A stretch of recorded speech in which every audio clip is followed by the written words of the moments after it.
Hey, what's up you guys? It's Dorothy and welcome back to my channel. I am so glad that you guys could join us for this adventure that we are on of the book One of Us is Lying.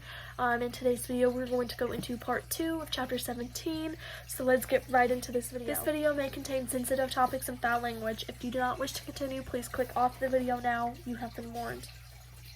Nate, Monday, October 15th, 3:15 p.m. Rowan settles herself on the rock next to me, smoothing her skirt over her knees and looking over the treetops in front of us. I've never been to Marshall's Peak before, she says. I'm not surprised. Marshall's Peak, which isn't really a peak, more of a rocky outcropping overlooking the woods we cut through on our way out of school, is Bayview's so-called scenic area. It's also a popular spot for drinking, drugs, and hookups, although not at 3 o'clock on a Monday afternoon. I'm pretty sure Rowan has no clue what happens here on weekends. Hope reality lives up to the hype, I say. She smiles. It beats getting ambushed by Mike Hale Power's crew. We had another sneak out the back routine when they showed up at the front of the school today. I'm surprised they haven't wised up to staking out the woods yet. Driving to the mall again seemed like a bad idea given how high our profile's risen over the past week, so here we are. Rowan's eyes are down, watching a line of ants carry a leaf across the rock next to us. She licks her lips like she's nervous, and I shift a little closer. Most of my time with her is spent on the phone, and I can't tell what she's thinking in person. I called Eli Kleffner, she says, from Until Proven. Oh, that's what she's thinking. I shift back. Okay. It was an interesting conversation, she says. He was nice about hearing from me, didn't seem surprised at all. He promised he wouldn't tell anybody I'd called him.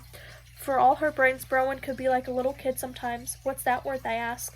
He's not your lawyer. He can talk to Mike Hale Powers about you if he wants more airtime. He won't, Rowan says calmly, like she's got it all figured out. Anyway, I didn't tell him anything. We didn't talk about me at all. I just asked him what he thought of the investigation so far, and, well, he repeated some of what he said on TV, that he was surprised there wasn't more to talk about Simon. Eli thought anyone who'd run that kind of app Simon did for as long as he did would have had plenty of enemies who'd love to use the four of us as scapegoats. He said he'd check into some of the most damaging stories and the kids they covered, and he'd look into Simon generally, like Maeve's doing with the 4chan stuff.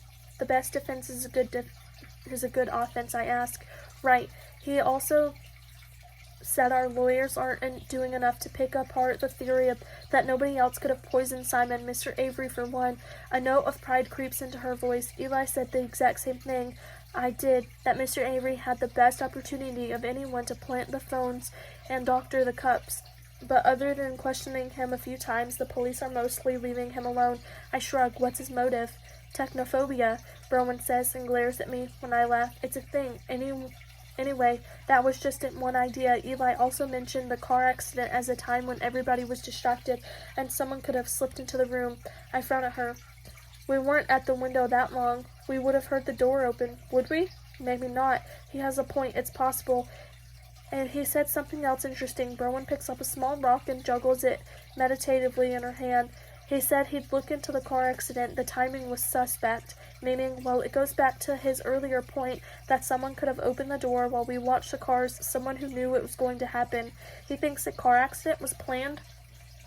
I stare at her, and she avoids my gaze as she heaves the rock over the trees beneath us. So you're suggesting somebody engineered a fender bender in the parking lot so they could distract us, slip into detention, and dump peanut oil into Simon's cup that they couldn't possibly have known he had if they weren't already in the room, then leave Simon's cup lying around because they're stupid? It's not stupid if they're trying to frame us, Rowan points out, but it would be stupid for one of us to leave it there instead of finding a way to get rid of it. Chances were good nobody would have searched us right after. It still doesn't explain how anybody outside the room would know Simon had a cup of water in the first place. Well, it's like the Tumblr post said, Simon was always drinking water, wasn't he? They could have been outside the door watching through the window. That's what Eli says anyway. Oh, well, if Eli says so, I'm not sure Why, this guy's a legal god in Browen's eyes. He can't be more than 25. Sounds like he's full of dipshit theories. I'm getting ready for an argument, but Browen doesn't take the bait. Maybe, she says, tracing her fingers over the rock between us.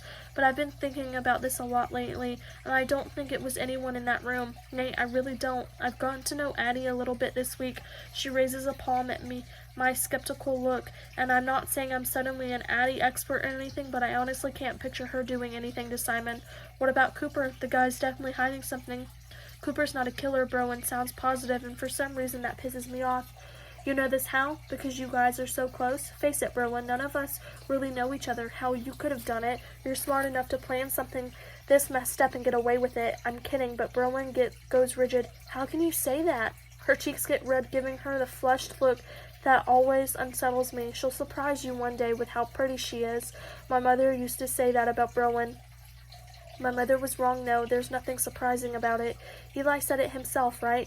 I say, anything's possible. Maybe you brought me here to shove me down the hill and break my neck.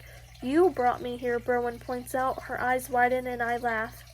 Oh, come on. You actually think, Browen, we're barely on an incline pushing you off? This rock isn't much of an evil plan if all you do is twist your ankle. That's not funny, Browen says, but a smile twitches at her lips. The afternoon sun's making her glow, putting glints of gold in her dark hair, and for a second I almost can't breathe. Jesus, this girl. I stand and hold out my hand. She gives me a skeptical look, but takes it and lets me pull her up to her feet. I put my other hand in the air. Browen Rojas, I solemnly swear not to murder you today or at any point in the future. Deal? Ridiculous, she mutters, going even redder. It concerns me you're avoiding a promise not to murder me. She rolls her eyes. Do you say that to all the girls you bring here? Huh? Maybe she knows Marshall's Peak's reputation after all. I move closer until there's only a couple of inches between us. You're still not answering my question.